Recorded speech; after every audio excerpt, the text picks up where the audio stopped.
Olá, amados, paz e bem, eu sou Melquisedeque e estou aqui para os comentários da lição desta semana. Lição de número 3, classe de jovens, lições bíblicas da editora CPAD. O tema da lição: quando a chamada de Deus não faz diferença, os filhos de Eli. Nesse trimestre nós estamos estudando sobre personagens bíblicas, os seus bons e os seus maus exemplos. Na primeira lição, nós falamos sobre Moisés e na segunda sobre Débora. E agora nós vamos falar de dois personagens bíblicos que, do início ao fim, só deram péssimos exemplos, que são os filhos do sumo sacerdote Eli. Lembrando que o conteúdo do quarto trimestre corresponde a lições bíblicas de adultos e as lições bíblicas de jovens, além do conteúdo produzido pela equipe do BD em Foco. As lições bíblicas de adulto é a revista A Fragilidade Humana e a Soberania Divina, o sofrimento e a restauração de Jó. É uma revista maravilhosa porque estaremos estudando um livro específico da Bíblia, uma biografia específica que é a de Jó. Mas a classe de jovens também tem um assunto, tem um conteúdo muito bom. Os bons e maus exemplos, aprendendo com homens e mulheres da Bíblia. Como eu já falei, na primeira lição nós aprendemos com Moisés, na segunda com Débora, e nós, nesta lição 3, vamos aprender o que não fazer com Ofni e Finéias, os filhos de Eli. Nós temos também o conteúdo produzido pelo ebdemfoco.com, que são o conteúdo relacionado às 7 igrejas do Apocalipse. É um conteúdo que você tanto pode escolher e usar na sua escola bíblica, quanto nos seus cursos de ensino ou palestras. E em todos estes você vai encontrar todo o conteúdo, todo o material do ebdemfoco.com no ebdemfoco.com. É só você acessar www.ebdemfoco.com e você vai encontrar todo esse conteúdo. E todo esse conteúdo ele está em slide em PowerPoint, em aula em vídeo, aula em áudio e subsídios em PDF. Acesse lá o www.ebdemfoco.com e você vai ver as lições em slide em PowerPoint, Se você é assinante do ebdemfoco.com, você já tem os slides. Se você não é assinante, para você ter os slides para fazer o uso na sua escola dominical, ou em qualquer momento que você desejar usar esse conteúdo, você precisa ser assinante do ebdemfoco.com. Se você não é assinante, então você vai ter gratuitamente apenas as aulas em vídeo, aula em áudio e em PDF, que é todo um conteúdo que auxilia você a preparar a melhor aula para a sua escola bíblica dominical. Muito bem, o texto do dia se encontra em 1 Samuel 2,30 e diz: Porém, agora diz o Senhor, longe de mim tal coisa, porque aos que me honram, honrarei, porém aos que me desprezam serão envilecidos. Ou seja, Deus está aqui falando que aqueles que honram a Deus, Deus não os deixa confundidos. Mas aqueles que desonram a Deus serão envilecidos. Ou seja, essa palavra envilecidos aqui, nós vamos ver, inclusive, sobre ela no texto, no corpo aqui do nosso estudo, mais lá para o final, que ela traz a ideia de vileza, de maldade, em certo sentido, ou, num outro sentido, de inutilidade. Pessoa que não serve, que é inútil. E era essa ideia, e é essa ideia que nos passa o texto em relação aos filhos de Eli. A síntese diz: manter a vocação dada por Deus é um desafio diário que não pode ser considerado como de pouca importância. É isso mesmo, a nossa vocação, a vocação que Deus nos dá, deve ser exercida com total comprometimento. Às vezes as pessoas confundem envolvimento com comprometimento e por isso elas acabam exercendo a vocação que Deus entregou de forma negligente. Nós precisamos exercer a nossa vocação, manter a vocação dada por Deus diariamente, de forma comprometida e não apenas envolvida, como eram os filhos de Eli. O texto bíblico se encontra em 1 Samuel capítulo 2, versos 27 até o 30, e nós não vamos nos deter no texto bíblico, por uma questão de tempo, mas, claro, a gente acredita que você já fez leitura desse texto e nós recomendamos, inclusive, sempre que você for ler um texto, leia o contexto anterior, o imediato e o posterior. Ou seja, leia o capítulo 1, leia o capítulo 2 completo e leia também o capítulo 3 para uma melhor compreensão do texto. Nossa introdução. A forma como olhamos para as oportunidades que Deus nos dá fala muito a nosso respeito. Enquanto há pessoas que têm um encontro pessoal com Deus quando adultas, há outras que são privilegiadas por nascerem dentro de um lar onde Deus é adorado e sua palavra é ensinada. São, contextos diferentes para cada pessoa. Uns têm a oportunidade de gozar do serviço a Deus, da presença de Deus desde a sua juventude. Outros, primeiro passam pelo processo da escravidão do pecado, mas também acabam sendo chamados por Deus pela sua graça e passam também a desfrutar do seu grande amor. O que me chama a atenção aqui também nessa nossa introdução é o que o comentarista nos chama para refletirmos sobre como olhamos para as oportunidades que Deus nos dá, fala muito a nosso respeito. Isso é muito verdade. O cristão que é descomprometido com Deus, geralmente ele é descomprometido com tudo. Se nós somos displicentes com as coisas de Deus, geralmente nós somos displicentes com todo o resto. Então, a forma como nós agimos diante de Deus, a forma como nós lidamos com a missão de Deus, fala muito a nosso respeito, não só na nossa vida cristã, mas em toda a nossa vida. Mas tal oportunidade não se traduz necessariamente no reconhecimento da bondade de Deus para com as pessoas. Há casos de pessoas, como por exemplo Ofni e Finéias, que desprezaram a Deus mesmo tendo recebido uma oportunidade diferenciada. É como o nosso comentarista está dizendo aqui, o texto está bem claro. Não é uma regra. Alguém poderia dizer assim, que fulano fez as melhores escolhas pelo ambiente. Acredito que o ambiente proporcione, sim, uma melhor qualidade de vida, mas não é regra. Não é regra. Tá? Há pessoas que vivem dentro de um ambiente muito favorável e acabam fazendo escolhas ruins. Nós precisamos, nesse sentido, especialmente no contexto mais cristão mesmo, nós precisamos pensar no que é mais importante, no nosso objetivo maior. Porque quando você pensa no objetivo maior, no que é mais importante, as circunstâncias elas passam a ser periféricas. Ofni e Finéias não pensavam no que era mais importante, sendo as coisas de Deus. O que Ofni e Finéias pensavam que o mais importante era a satisfação das suas próprias vontades. Por isso, o ambiente em que eles estavam não fazia a menor diferença. Eles seriam homens perversos em qualquer lugar, porque eles eram homens egoístas. Primeiro tópico, a família de Eli. Os livros de Samuel estão inseridos no período dos juízes, época em que ainda não havia rei em Israel.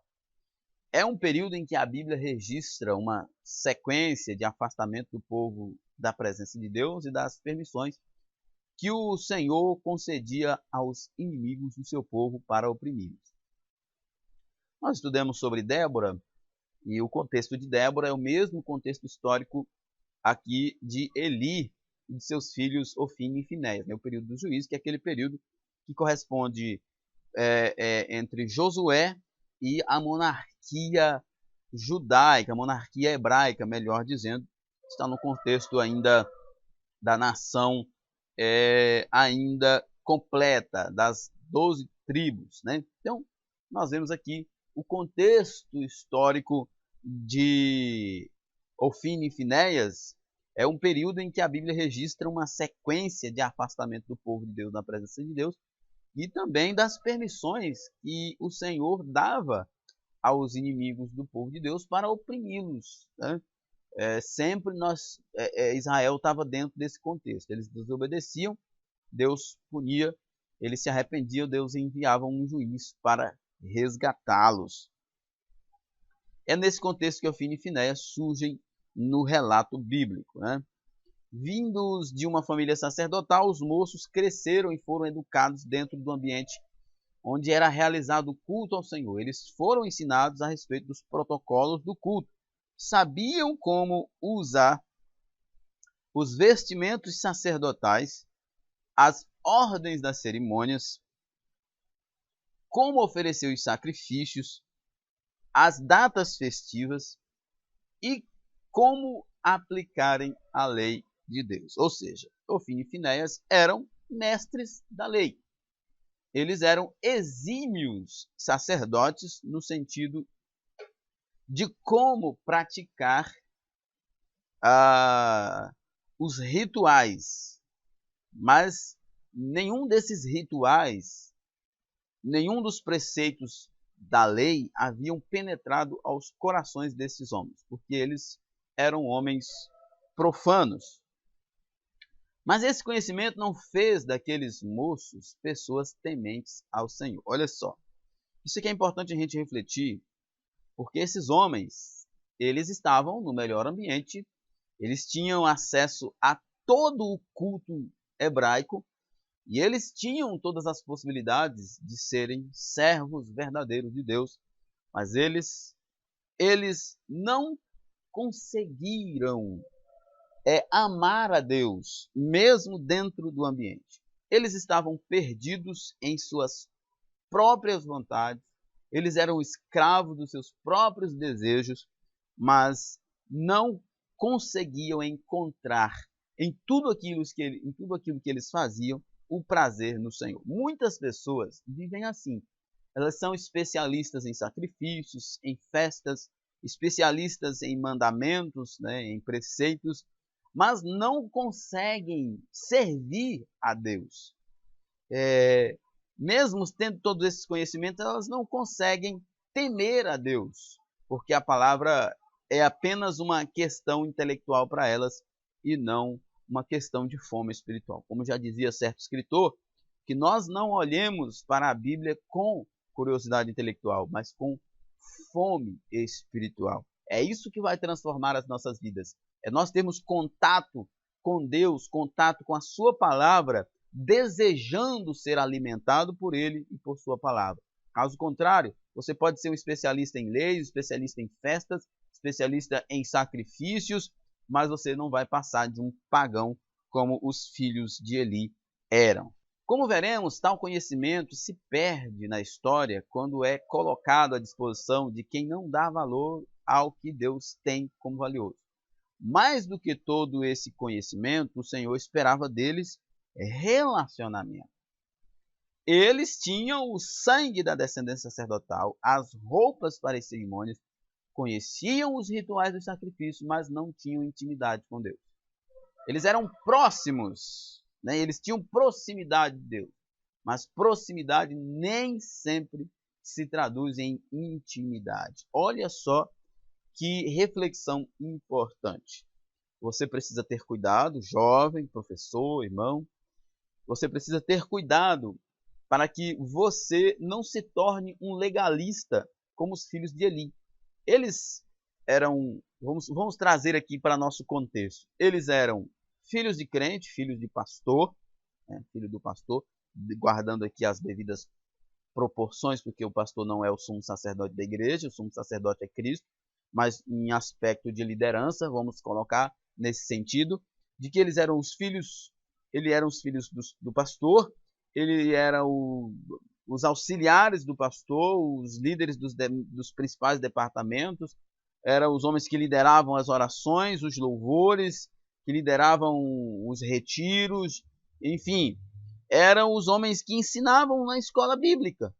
Estes eram Ofine e Finéias, os homens, os principais líderes da congregação, os principais auxiliares do sumo sacerdote.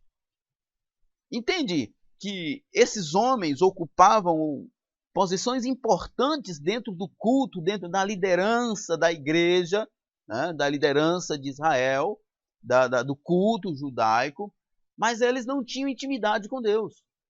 Eles eram próximos de tudo que acontecia no templo, próximo de tudo que acontecia no tabernáculo, mas eles não tinham intimidade com Deus. Às vezes você olha para pessoas que são muito envolvidos na igreja, estão sempre participando de alguma coisa, lidera, prega, canta, ora, mas eles não têm intimidade com Deus. Estão próximos da igreja, próximos das atividades, próximo daquilo que Deus faz na igreja, mas eles não têm intimidade. Nós precisamos entender que mais importante do que estar próximo de Deus é ser íntimo de Deus. É por isso que aqueles homens nunca entenderam o amor de Deus, porque eles nunca estiveram em intimidade com Deus. Não basta nascer em uma família que teme e serve a Deus. É preciso que cada geração tenha sua própria experiência de fé com o Todo-Poderoso, que tenha a oportunidade de conhecer e viver o Evangelho de Cristo, ter seus pecados perdoados e suas vidas mudadas. Isso é muito importante. Eu sempre penso dessa forma, que, como diz o ditado, crente não é peixe, que filho de peixe, peixe é. Mas filho de crente não é pequeno salvo. Nem sempre. Não é porque nasceu num lar cristão, não é porque nasceu no Evangelho que ele realmente seja redimido, que seja convertido. Nós precisamos entender, e aqui o comentarista faz uma abordagem interessantíssima, que cada geração, cada pessoa tem sua própria experiência de fé com Deus. Cada um tem a sua, o seu momento, a sua época, e a sua experiência, ela não pode se transformar em um ideal para todos. Por exemplo, William Seymour foi um grande avivalista da Rua Azusa, mas ninguém jamais pode esperar que as mesmas circunstâncias de William Seymour que as suas circunstâncias de vida vai produzir as mesmas experiências de William Seymour, né? Porque William Seymour era William Seymour, a realidade de William Seymour, o quanto ele buscava Deus, o quanto ele lia a Bíblia, é totalmente diferente de qualquer outra pessoa. Então você não pode pensar que as experiências espirituais de seus pais, de seus pastores, de seus líderes, devem se transformar em dogmas para a sua vida. Não, de modo nenhum. Eli teve a sua experiência com Deus, apesar de depois a gente sempre perceber as falhas deles. Mas os filhos de Eli não poderiam viver a sua comunhão com Deus baseado no aspecto ser filho do sumo sacerdote. Ou seja, a fé de Eli não sustentava a comunhão dos filhos. Nós precisamos entender que a fé de nossos pais, a fé de nossos líderes, a fé de nossos pastores, né, e líderes, professores, não nos sustenta. Nós precisamos ter a nossa própria experiência de fé com Deus. Nós precisamos ter o nosso relacionamento, a nossa própria intimidade com Deus. Nós não podemos contar que seremos abençoados porque o pastor é um homem de oração. Nós não podemos pensar que nós seremos abençoados porque nossos pais são homens e mulheres de oração. Não, nós precisamos ser homens e mulheres de oração, porque a experiência de fé é pessoal.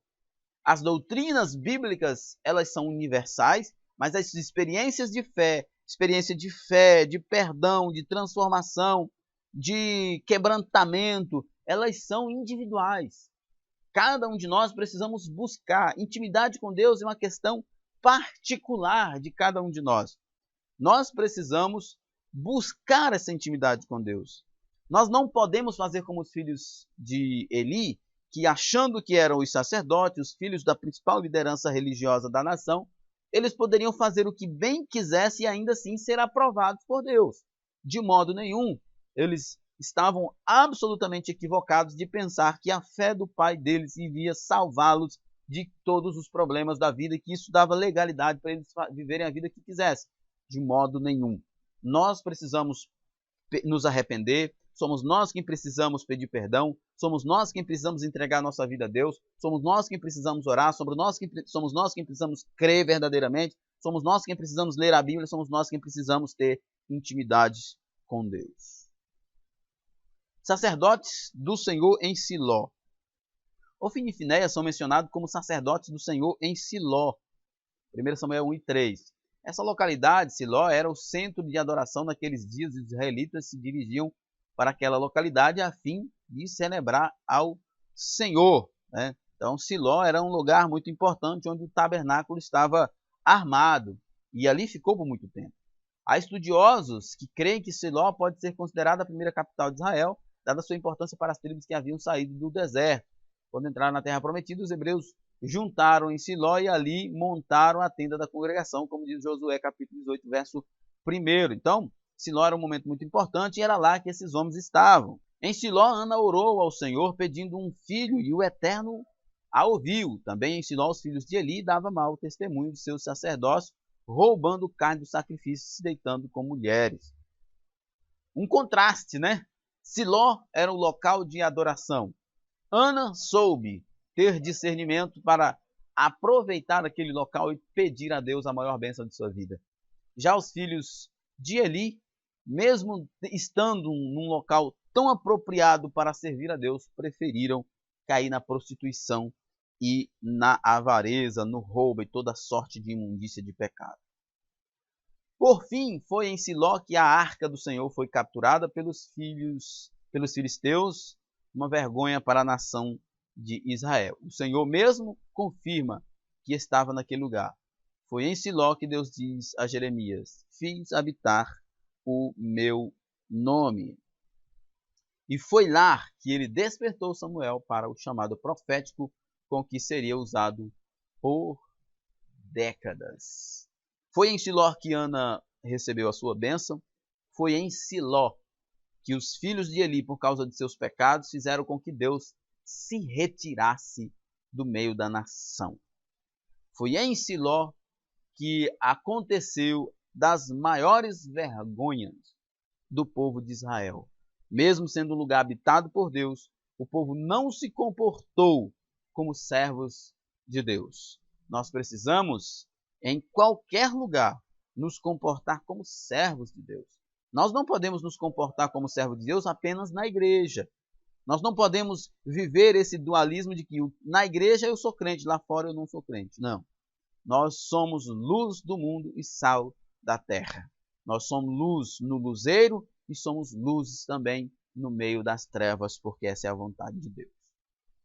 Os filhos de Belial, A palavra nos diz que aqueles moços eram filhos de Belial. A palavra Belial, traz a ideia de algo ou pessoa inútil, sem valor. Os filhos de Eli não eram pessoas úteis no ministério sacerdotal. Seu testemunho público era vergonhoso e não representava o Deus que os havia escolhido. Homens que profanaram, zombaram do privilégio de servir a Deus.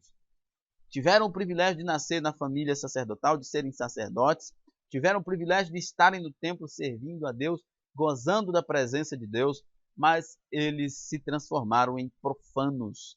Eles se transformaram em pessoas inúteis, vagabundos, ladrões, prostitutos.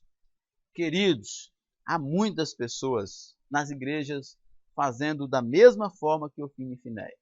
Que nós possamos ter cuidado para não cairmos nesse mesmo tipo de pecado, de achar que o fato de estarmos inseridos na comunidade cristã, nós estamos protegidos de todos os males e que nós podemos viver aí displicentemente como aqueles homens. Não, precisamos estar sempre vigilantes como Ana e Samuel, sempre em oração.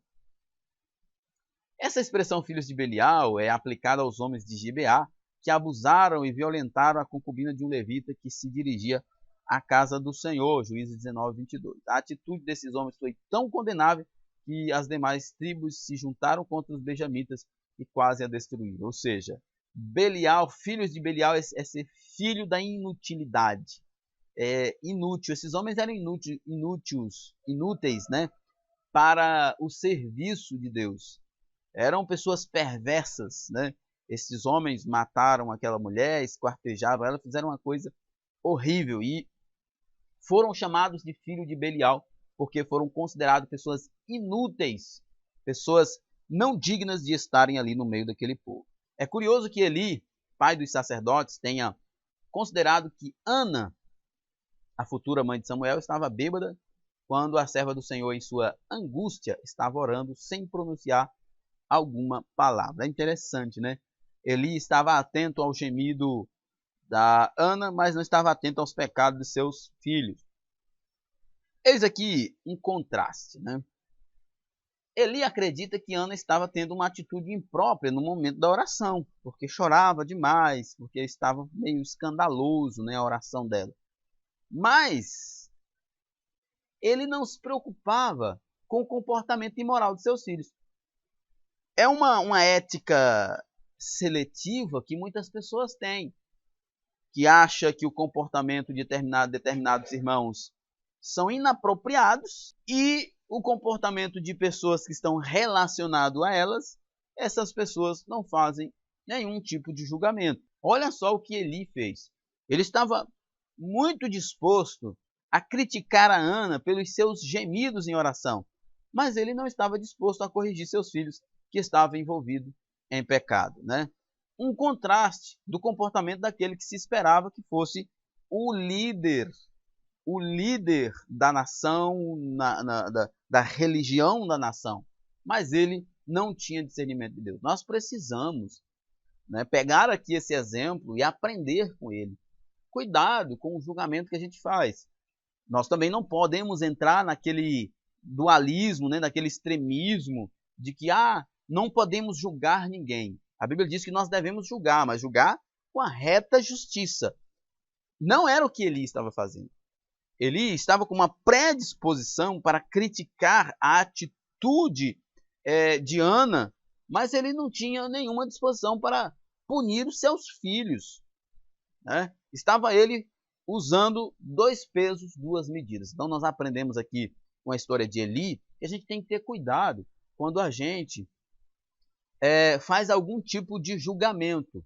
Como eu disse, não estou dizendo que não devemos julgar, como o mundo hoje diz que ninguém pode julgar, mas a Bíblia diz que a gente pode e deve julgar, mas segundo a justiça, sendo justo, né? Eli poderia até corrigir Ana sobre a questão do seu exagero na oração, né? Porque era uma oração pública, mas ele não podia corrigir Ana sem corrigir seus filhos que eram pecadores, miseráveis, profanos. A ideia aqui é esta, de que Eli estava usando 2 pesos, 2 medidas. Eli estava repreendendo um, mas estava sendo conivente com o outro. Isso é ser parcial, e Deus não aceita parcialidade. Que sejamos bem cautelosos antes de emitir um juízo sobre uma pessoa. Segundo tópico, desprezo para com as coisas de Deus. Desrespeito com a oferta do Senhor. Um dos momentos mais sagrados no culto cristão é aquele em que honramos a Deus com nossos dízimos de oferta, e ciente de que nosso ato de fé é importante para a manutenção da obra de Deus. É também uma forma de mostrar que não somos dominados pela ganância, né? A oferta e o dízimo na igreja é um momento importante porque justamente é uma forma de nós vencermos a ganância, vencermos a avareza. Quem é liberal na igreja, ele geralmente é uma pessoa que não é dominado pela ganância. Dizimar e ofertar é algo muito sagrado porque é uma prova de que nós estamos vencendo também a nossa natureza pecaminosa. Além, é claro, do aspecto de serviço para o crescimento da obra do Senhor. Ofínio e Finéias pegavam para si a gordura, a parte que era destinada ao Senhor para ser queimada, né? A gordura era a parte nobre. quando um hebreu trazia uma oferta de animais, os sacerdotes tomavam a oferta antes de a mesma ser dada ao Senhor. A parte principal, né, a parte mais gorda, mais suculenta da carne, era para ser oferecida, muitas vezes em holocausto, que era totalmente queimada. Pensa que Ofni e Finéias permitia? Não. Ele dizia, queime primeiro a gordura de hoje e depois toma para ti quando desejar a tua alma. Então, ele dizia, não, agora has de dar. Ou seja, quando o ofertante chegava com a sua oferta para ser queimada, Ofni e Finéias ia lá e pegava a melhor parte antes deles oferecerem o sacrifício. Ou seja, eles estavam obrigando o povo a pecar contra Deus, oferecendo o pior que eles tinham, porque estavam roubando dos irmãos a melhor parte, enquanto sobrava só o resto para eles oferecerem o seu sacrifício. Olha que atitude desprezível desses homens, roubando e levando as pessoas a oferecer mesquinharia, coisas inúteis a Deus. Quantos líderes, quantos pastores, quantas pessoas fazem a mesma coisa, roubam dos irmãos, fazendo com que esses irmãos vivam vidas paupérrimas, miseráveis, e com isso escandalizando na sociedade que nós vivemos hoje. Segundo, vida violenta. Os filhos de Eli são descritos como homens violentos, sem limites e acostumados a não ouvir ninguém. Se isso fosse pouco, agiam com violência se uma pessoa não quisesse entregar a eles aquilo que era do Senhor. Ou seja, né, 1 Samuel 2,16 ele diz, se não, por força a tomarei. Se alguém dissesse, não, você não vai pegar esse pedaço de carne antes de eu oferecer o sacrifício, ele ia lá e tomava na marra, quem sabe até matava, ou castigava, feria essa pessoa. Eles forçavam as pessoas a fazer o que eles queriam. Eles pecavam e levavam as pessoas a pecar. Nós não podemos ser esse tipo de pessoa. Jovem, não seja uma pedra de tropeço na vida dos seus amigos.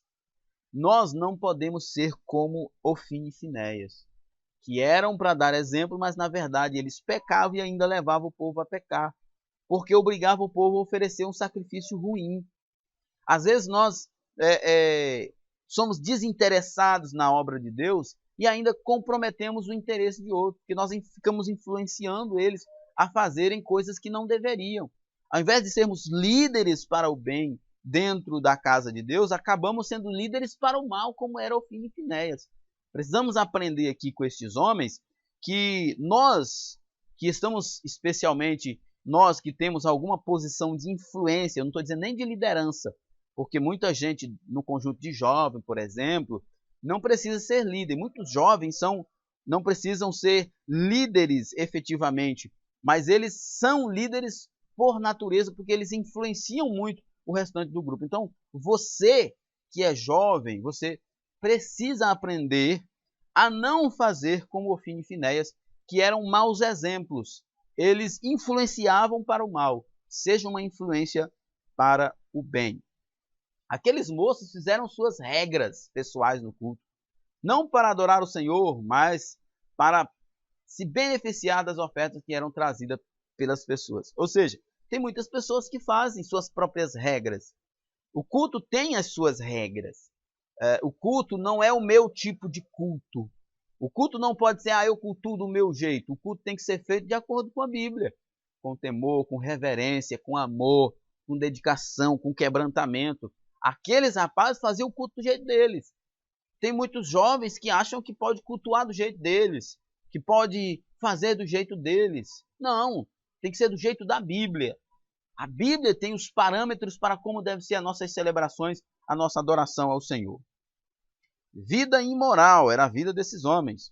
Apesar da chamada que haviam recebido da parte de Deus, Ofni e Finéias não reconheceram sua própria vocação e se utilizaram dela para próprio proveito. Isso é interessante, né? Quando você não entende o chamado de Deus, você tem as oportunidades e aí você pega essas oportunidades para benefício próprio.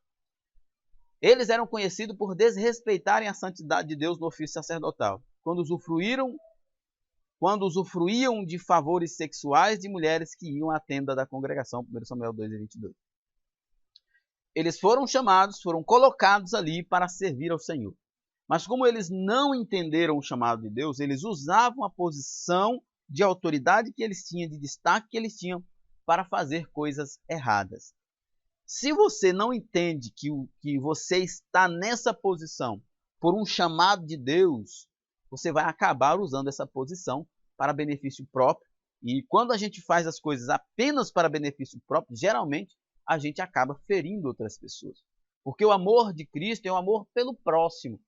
Não faz parte dos aspectos do grande amor de Deus sermos egoístas. E aqueles homens eram egoístas, né? Apesar de terem o chamado maravilhoso do sacerdócio, mas eles eram homens egoístas. Eles queriam era se fartar do sexo, eles queriam era se fartar dos sacrifícios, das ofertas dos irmãos, mas eles não tinham comprometimento nenhum com as coisas de Deus. Nós não podemos fazer a mesma coisa que Ofni e Finéias.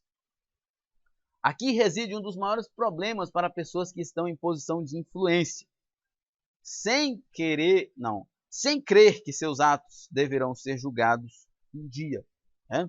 Aproveitarem-se de sua posição para satisfazer seus desejos pessoais, aqueles sacerdotes desrespeitavam o culto e o local sagrado, se aproveitaram sexualmente do ambiente em que estavam. Como eu já disse, né? Eles não entendiam o chamado, mas mesmo assim foram elevados a uma posição de autoridade. Como eles não entendiam que eles haviam sido chamados para servir, então eles usavam a posição que estavam para pecar e para oprimir as pessoas. Nós temos muitas pessoas nas igrejas hoje, muitos líderes que são assim, muitos pastores que são assim, que não entenderam que o chamado é para servir, não para explorar as pessoas. Jovem, você que está ouvindo, você professor, precisamos aprender. Nosso chamado é para louvor a Deus, não é para a nossa própria satisfação. Quando nós pegamos o nosso chamado e fazemos dele uma fonte de satisfação pessoal, nós violamos o que é sagrado e acabamos nos tornando em pessoas perversas que Deus não aprova. Desrespeitando os próprios casamentos, aqueles moços fizeram do ambiente sagrado um local para satisfazer seus instintos adúlteros, e Deus os julgaria por esses atos. Nada fica encoberto diante de Deus. Como diz o escritor Paulo lá em Gálatas 6 e 7, tudo que o homem plantar, isso também colherá. Não pense que você vai ter um ministério próspero e que você vai usar ele para o seu benefício próprio, mesmo estando fazendo a coisa errada, você está prosperando. Não pense que um dia você não irá prestar contas disso. Terceiro tópico, consequências de se desprezar a Deus. Perderam a vida. Aqueles sacerdotes não respeitaram seu chamado, desprezaram a Deus. E numa batalha dos israelitas contra os filisteus, a arca do Senhor foi tomada e eles mortos. Deus havia dito a Eli que julgaria seus 2 filhos. 1 Samuel 2,34 diz, e isto te será por sinal, a saber, o que sobrevirá a teus 2 filhos, Ofni e a Finéias, que ambos morrerão no mesmo dia. Por causa do desprezo desses homens para com as coisas de Deus, o fim deles foi trágico. E por causa da indolência de seu pai, da sua falta de correção, todo Israel padeceu por causa da negligência de um homem. Não sejamos negligentes com as coisas de Deus. Você que é líder, não seja negligente com a liderança dos seus liderados. Você que é jovem, não seja negligente com as suas responsabilidades. É possível dizer que parte do comportamento dos filhos de Eli se deve a ele próprio, por ser um pai tolerante com os pecados dos filhos. Para piorar a situação, Eli parecia conformado com o julgamento divino. 1 Samuel 3:13 diz, porque já eu lhe fiz saber que julgarei sua casa para sempre pela iniquidade que ele bem conhecia, porque fazendo-se os seus filhos execráveis, não os repreendeu. A história de Eli é uma história extremamente penosa, uma coisa lamentável, porque era o sumo sacerdote e ele não não conseguia lidar bem com seus próprios filhos. E para piorar, ele parece que já havia, né, no sentido popular, jogado a toalha. Porque o texto diz que Samuel lhe contou todas aquelas palavras e não lhe encobriu nada, né? Samuel lhe contou o desejo de Deus de matar os filhos de Eli. E o que Eli respondeu?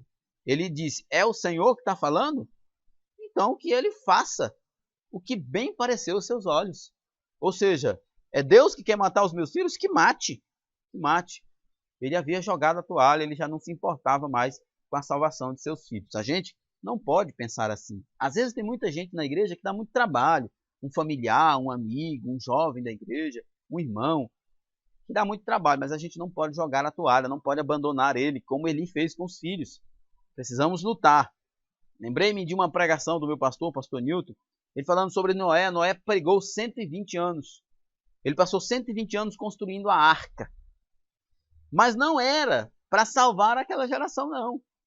O intuito de Noé construindo aquela arca, passando 120 anos pregando e construindo aquela arca, era para salvar a sua família. Ele estava buscando salvar os seus, porque não era da vontade de Deus que ele salvasse os outros. Mas fica aqui o exemplo de que, custe o tempo que custar, nós precisamos lutar por aqueles que nós estamos perto, vendo eles perecerem. Especialmente a família. Não podemos fazer como Eli, que simplesmente abandonou os filhos, deixou eles viverem como bem queria, e quando Deus disse que ia matar, ele disse que Deus mate, porque para Eli não havia mais prazer nos filhos. Ele não buscou o Senhor por seus filhos, não orou nem chorou por eles naquele momento. O preço da sua tolerância foi a morte de seus filhos e o afastamento de sua família das atividades sacerdotais. Ele deveria ter aprendido com Ana, né? Ele viu Ana orar por um filho e Deus dar o filho. Ele viu Ana orar para que a família fosse abençoada e a família de Ana foi abençoada. Mas ele viu os filhos em desgraça e não chorou por eles. Os filhos de Eli morreram perto da arca, o símbolo da presença de Deus entre os hebreus. Presença essa que eles desrespeitavam. Quantas pessoas estão morrendo dentro da igreja? Você pode estar morrendo dentro da igreja, você pode estar doente dentro da igreja. Porque você não entendeu o chamado de Deus. Não pense que o fato de você fazer parte do conjunto de jovens, de você ser mesmo batizado nas águas, fazer parte da igreja, ter o seu nome no hall de membros da igreja, que isso é garantia eterna. Não. Os filhos de Eli estavam ali, servindo diante do altar, servindo diante da arca da aliança.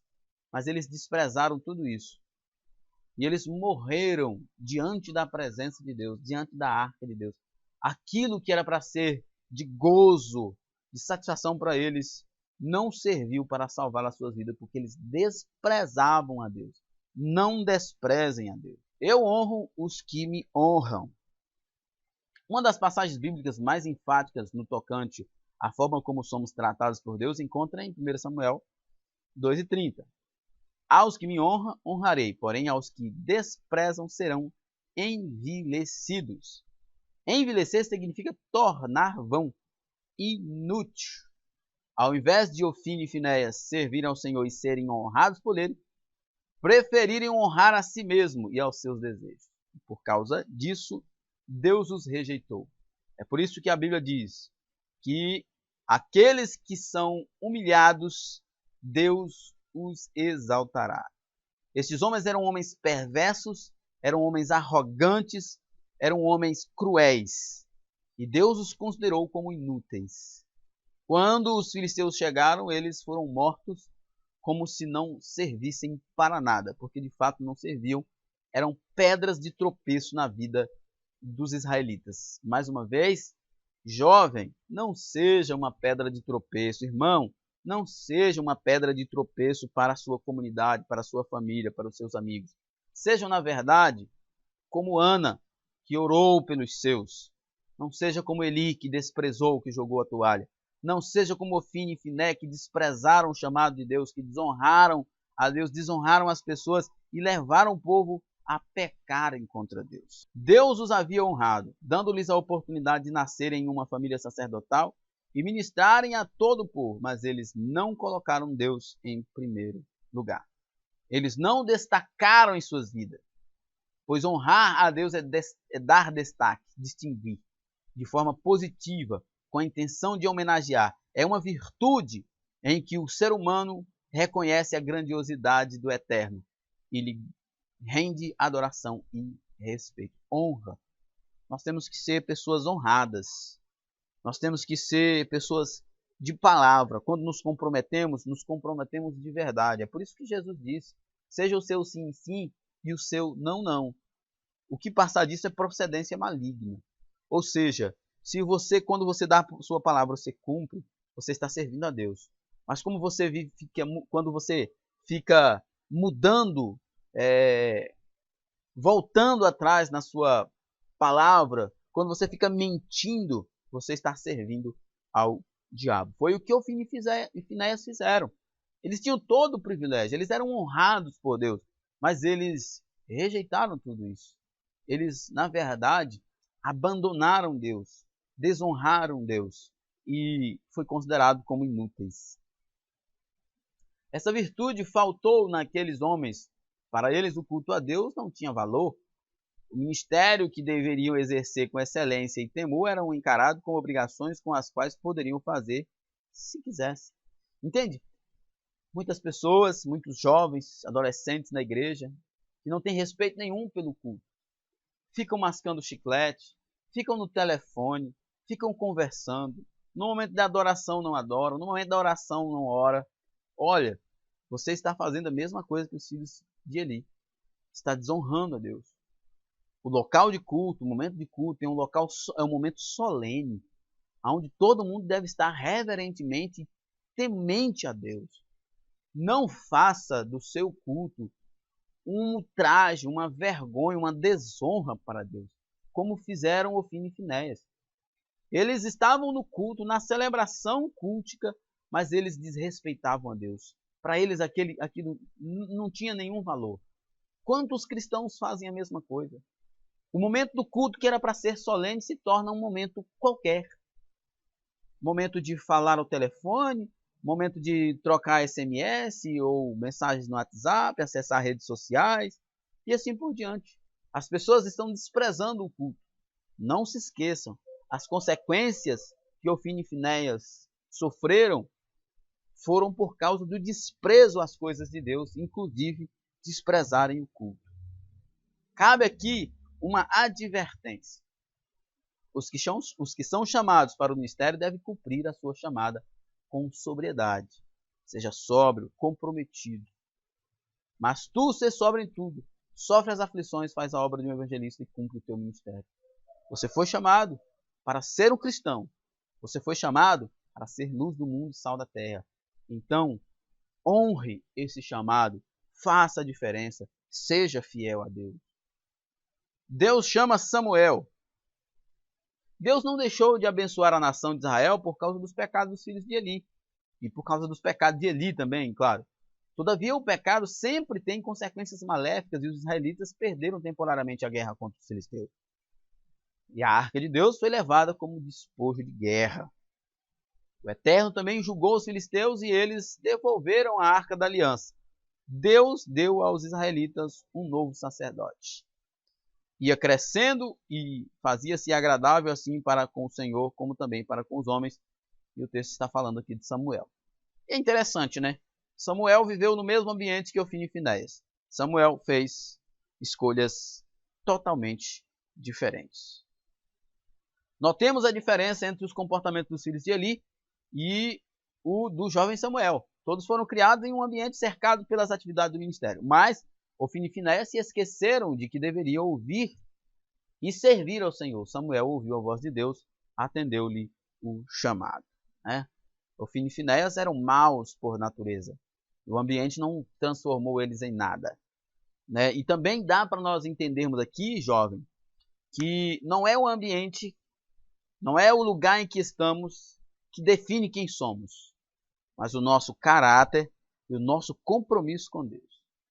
Olha, porque muitos jovens, quando eles estão em um ambiente de igreja, eles estão bem.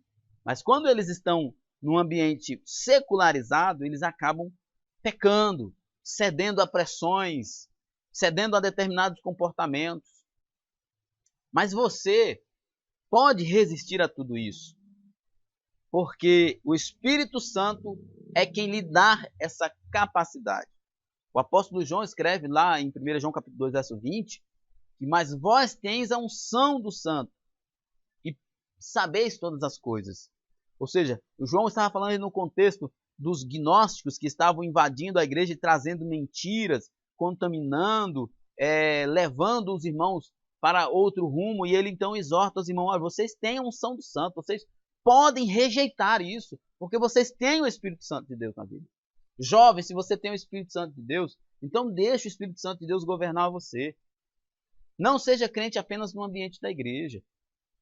Não faça como Ofni e Finéias, que não perceberam nada e simplesmente viveram os seus próprios desejos. Faça como Samuel, que independentemente do comportamento dos seus colegas, ele fez a escolha por Deus. Conclusão. A palavra de Deus nos mostra que não basta ser escolhido por Deus para um determinado ministério. É preciso levar a sério essa chamada sob pena de desperdiçarmos os dons que Deus depositou em nós para que fôssemos úteis em sua obra. A vocação não corresponde A vocação não correspondida é inútil. Que possamos, com base nesta lição, ser pessoas mais gratas a Deus pelas oportunidades que recebemos e jamais desprezar a graça e o privilégio de servir. Quantas pessoas que não tiveram a oportunidade de conhecer o Evangelho e estão escravizadas pelas drogas, pela prostituição, por espíritos malignos, por idolatria.